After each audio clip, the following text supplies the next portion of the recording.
യിരെമ്യാവ് 33-ാം 3 എന്നെ വിളിച്ചപേക്ഷിക്ക, ഞാൻ നിനക്ക് ഉത്തരമരുളും. നീ അറിയാത്ത മഹത്തായും അഗോചരവുമുള്ള കാര്യങ്ങളെ ഞാൻ നിന്നെ അറിയിക്കും.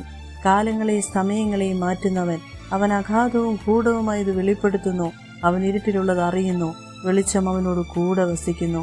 നെബൂഖദ്നേസർ ഒരു സ്വപ്നം കണ്ടു. അതിന്റെ വിവരവും അർത്ഥവും മറന്നുപോയി. സ്വപ്നവും അതിന്റെ വ്യാഖ്യാനവും പറഞ്ഞു തന്നില്ലെങ്കിൽ രാജ്യത്തെ എല്ലാ ജ്ഞാനികളെയും വധിക്കുമെന്ന് രാജാവ് കൽപ്പിച്ചു. മരണഭയം മുന്നിൽ നിൽക്കെ ദാനിയേലും കൂട്ടുകാരും സ്വർഗത്തിലെ ദൈവത്തോട് പ്രാർത്ഥിക്കുന്നു. തുടർന്ന് ആർക്കും അറിയാൻ കഴിയാതിരുന്ന ആ വലിയ രഹസ്യ സ്വപ്നത്തിന്റെ അർത്ഥവും രാത്രിയിൽ ദൈവം ദർശനത്തിൽ ദാനിയേലിന് വെളിപ്പെടുത്തി കൊടുക്കുന്നു. മാനുഷിക ബുദ്ധിക്കപ്പുറമുള്ള മഹത്തായ കാര്യം ദൈവം അറിയിച്ചു കൊടുക്കുക. ഏലീശയുടെ ബാല്യക്കാരെ ശത്രു സൈന്യത്തെ കണ്ട് ഭയപ്പെട്ടപ്പോൾ ഏലീശ, പേടിക്കണ്ട, നമ്മോട് കൂടെയുള്ളവൻ അവരോട് കൂടെയുള്ളവരെക്കാൾ അധികമെന്ന് പറയുന്നു. ഏലീശ പ്രാർത്ഥിച്ചു, ബാല്യക്കാരന്റെ കണ്ണു തുറക്കണമേ എന്ന്. യഹോവ ബാല്യക്കാരന്റെ കണ്ണു തുറന്നു.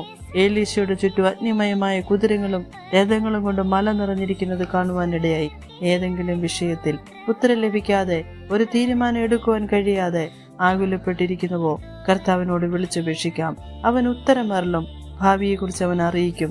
യാചിപ്പീൻ, എന്നാൽ ലഭിക്കും. അന്വേഷിപ്പീൻ, കണ്ടെത്തും. യെശയ്യാവ് 45-ാം 3 ഞാൻ നിനക്ക് ഇരുട്ടിലെ നിക്ഷേപങ്ങളെയും മറവിടങ്ങളിലെ ഗുപ്തനിധികളെയും തരും.